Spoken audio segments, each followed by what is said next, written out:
અમદાવાદના રામોલ વિસ્તારમાં ફટાકડા ફેક્ટરીમાં થયેલા ભયાનક બ્લાસ્ટમાં 9 નિર્દોષ લોકોના મોત બાદ સરકારી તંત્ર કુંભકર્ણ નિદ્રામાં જામ્યું છે।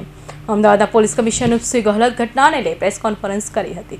અમદાવાદના રામોલ વિસ્તારમાં ફટાકડા ફેક્ટરીમાં થયેલા ભયાનક બ્લાસ્ટમાં 9 નિર્દોષ લોકોના કરુણ મોત બાદ આખરે સરકારી તંત્ર કુંભકર્ણની નિદ્રામાંથી જાગ્યું છે। અમદાવાદના પોલીસ કમિશનર અનુપસિંહ ગહલત સમગ્ર ઘટનાને લઈને આજે પ્રેસ કોન્ફરન્સ કરી છે।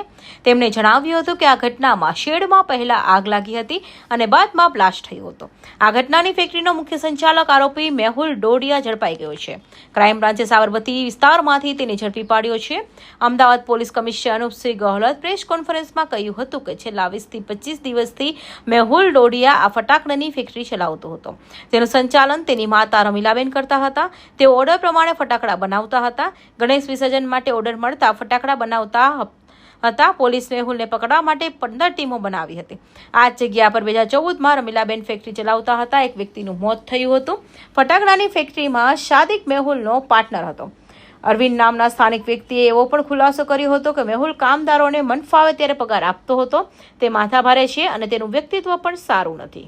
રામોલ પોલીસ સ્ટેશન વિસ્તારમાં જો રેપિડ એક્શન ફોર્સ આવે છે એના પાછળ જો એક ખેતરમાં એક બ્લાસ્ટના બનાવ બનેલા, જેમાં તાત્કાલિક જો આરએફ તરફથી આપણને જાણ થઈ જોઈએ અને પોલીસ અને પેરેલલી જો ફાયર ડિપાર્ટમેન્ટના પૂરા ફાયર ફાઇટર અને 108 તમામ લોકો ત્યાં પહોંચ્યા જોઈએ અને ત્યાં જો એક ફાયર વર્ક બનાવતી જો એક ખેતરમાં જો એક ટેમ્પરેરી જો ટીન શેડ વગેરે હતા જો અને ત્યાં જો બનાવવામાં આવતા હતા તો એના ઉપર જો આગ લાગવાથી બ્લાસ્ટ થયા જોઈએ અને બ્લાસ્ટમાં ટોટલ જો લોકોનો જો અલગ અલગ 9 લોકોના એલજી હોસ્પિટલ ખાતે તાત્કાલિક લઈ જવામાં આવ્યા અને બાકી લોકો 6 લોકો જેટલા હતા એના સિવિલ હોસ્પિટલ ખાતે લઈ જવામાં આવ્યા, જેમાં જો ટોટલ 9 લોકોના મરણ થયા જોઈએ બ્લાસ્ટ અને બર્નને લીધે જોઈએ અને બીજા જો 5 લોકો છે, 9 લોકો ડેથ થઈ, 6 લોકો છે ઇન્જર્ડ છે જો અને આ ઇન્જર્ડ પૈકી એક આરોપી બી છે।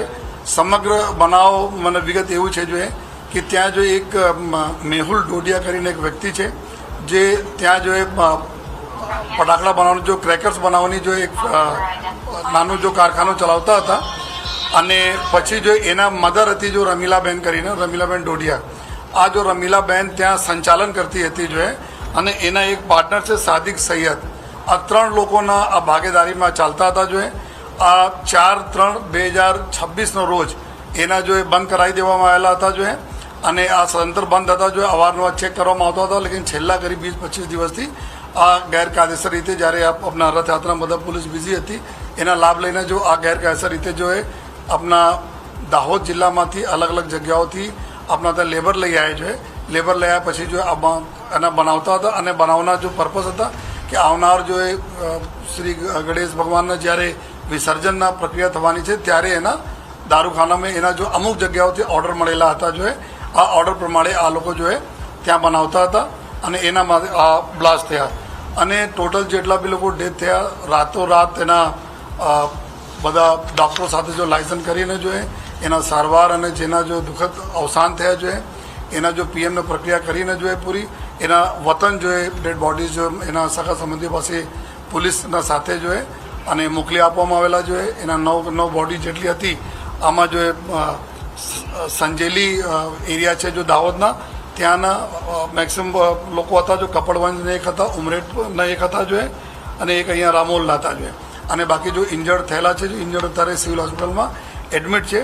આ 3 પૈકી 2 આરોપીઓને પોલીસે ધરપકડ કરી છે જો અને જો ગુના દાખલ કરવામાં આવેલા છે એના વિરુદ્ધમાં જો આ જો BNS 2023ના જો કલમ છે 105 જો 287, 288, 61(2) અને જો વિસ્ફોટક પદાર્થ જો અધિનિયમના અલગ અલગ કલમો હેઠળ જો ગુના દાખલ કરવામાં આવ્યા છે જો આમાં આ નેક્સ્ટ જો મર્ડરના કલમ હોય છે જો આ પ્રકારના કલમો લગાવવામાં આવેલા છે અને એવું પણ જાણવા મળેલ છે કે આ જગ્યા ઉપર 2014માં જો આ રમીલાબેન જ્યારે ચલાવતી હતી જો અહીંયા આ જ રીતે દારૂખાના બનાવવાના જો એક ફેક્ટરી, ત્યારે પણ આગ લાગવાથી એક વ્યક્તિને મૃત થયેલા હતા, અરેસ્ટ થયા હતા અને પછી જો એના લાયસન્સ વગેરે બધા કેન્સલ થયા હતા। અત્યારે એના દીકરા નામે જો આ મેહુલ ડોડિયા નામે જો લાયસન્સ લીધા અને 2020માં અને પછી જો લાયસન્સ લઈને જો આ લોકો બનાવતા હતા અને પછી જો 4/3/2026 રોજ એના મુદ્દત પૂરી થઈ એના પછી રિન્યુઅલનો કોઈ કાર્યવાહી એના મતલબ રદ કરી દેવામાં આવે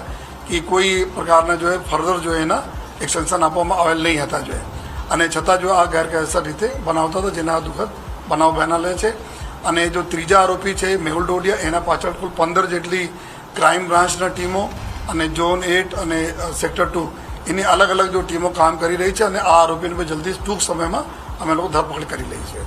અને આ સિવાય જો જમીનના માલિક છે જો જમીન એના ભાડે ઉપર આપેલા હતા એના બી અમે લોકો ઇન્વોલ્વમેન્ટ જોઈએ છીએ કે એના જ્યારે લાયસન્સ રદ થયા ત્યારે કેવી રીતે જો એના કરાર શું હતા અને સાથોસાથ જો એના ફાઇનાન્સર હતા એના બી રોલ અત્યારે ચકાસણી જો પોલીસ તરફથી ચાલુ છે.